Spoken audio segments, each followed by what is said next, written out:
Everybody, what's up? It's Ree or Rebel Inks Art here again with another character design challenge. Today's prompt was Molten Mermaid, and I was so pumped as soon as I saw the prompt mermaid come up. I've done a couple mermaid character design prompts in the past, but ever since I started doing these for the YouTube channel, I had zero pop up, and I've been very bummed about it, so I was excited to get a chance to draw a mermaid again. So for this, I knew right off the bat, Lava Mermaid was the direction I wanted to go. And so what I ended up doing after a little bit of image searching and trying to find some good inspiration, I went with a black betta fish sort of vibe and then made her feel like she was kind of like the hard rock forming on top of lava with the cracks of her molten core coming through. And I realized at the very end I was a little bummed because I could have gone with a lava shark feeling, because there are a couple different breeds of hammerheads that were found living inside an active volcano, which was one of my all-time favorite stories I ever read. But went with the betta fish because they got that nice flowy tails, and I had a lot of fun doing it. So right off the bat, I go ahead and get that base down, and then I start pulling out my clean sketches. I wanted her to have a very like droopy, very thick sort of feeling to her, like every aspect of her was just on the verge of becoming too hot and melting and just kind of, you know, dripping away. And then going in and throwing in that beautiful tail. I had so much fun with this tail. And then right into the line art.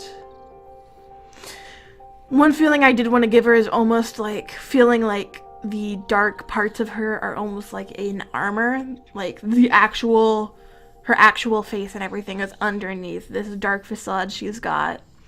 And so I kind of wanted to have that with the cracks looking like tears.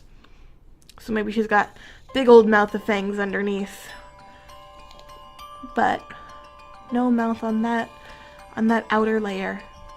I felt like I gave her a nice creepy feeling, which was something I wanted to come across very strongly.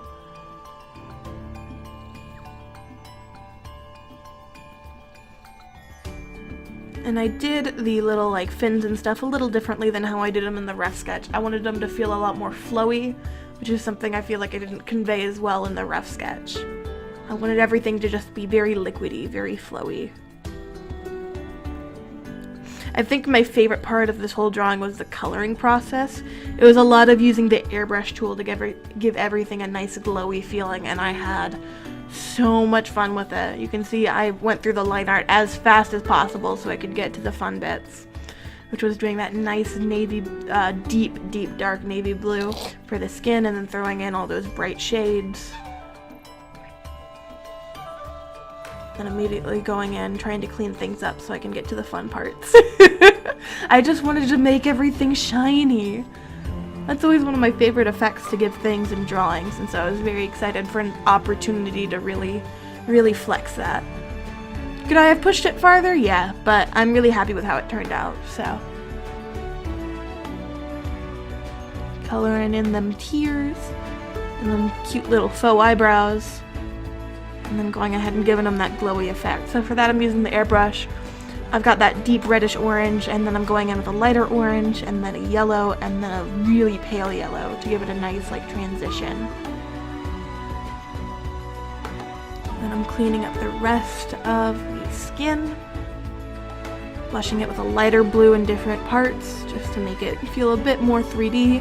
And then I decided I wanted the tail to have that nice lighter bluish right at the very end to kind of distinguish it from the tail. Did I say tail twice? From the fins, there we go. And then from there I'm going ahead and I'm adding in those colors on the tail. So I'm starting with that deep red, and then working in those oranges and yellows we see in the eyes. And then bringing in that really pale yellow right at the very tip, so it feels just like crazy hot, like it would be a terrible idea to touch these fins. Still kind of want to. Y'all ever get that where you just really want to touch lava? I get that too often.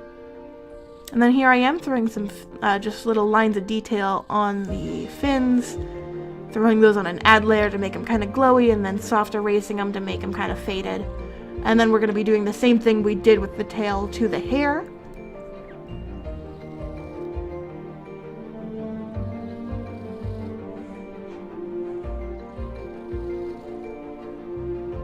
cleaning up those colors, and then I'm going to start by bringing in those darker shades up near the very top, kind of look like her roots are coming in, and then saving the really bright colors for the very tips of her hair.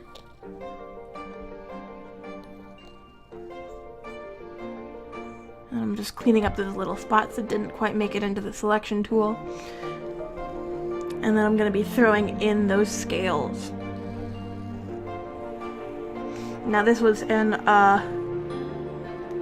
a little time-consuming part of the process, which I don't know if it added too much to the design, but I knew that if I didn't try and include them, I would have been disappointed in myself later, so I went ahead and went for it anyways. And it did turn out kind of cool, so you know, no harm, no foul. And here we are, I'm just adding some nice little highlights along the sides of the face, just to make everything feel just a little bit brighter. And what I'm going to do in order to kind of convey that nice kind of like really spongy texture that lava stone has is I'm going to do my fading instead of with a soft eraser with the fluffy watercolor brush on the opacity selection so that it works like an eraser, but it's got that nice texture to it, and I feel like that adds a lot to it. Overall, I'm really happy with this character. I think she's very cute. I think she's definitely seen some hardships in her life, and I really enjoyed how she turned out. Here we can see the finished project on our brand new spankin' end slate. Very happy with that still. I really enjoyed working on this. I thought it was a ton of fun. I'm really happy with how it turned out. I was really glad to get to revisit the mermaid prompt again. Yeah. I need to figure out how to end my videos better, but for now, thank you guys for watching. If you want to try out these character design challenges for yourself, the link to the aesthetic generator is in the description below as per the norm. Thank you guys so much for watching. I hope you have a lovely Friday, and I will see you guys all at the next video. Bye-bye! I love you!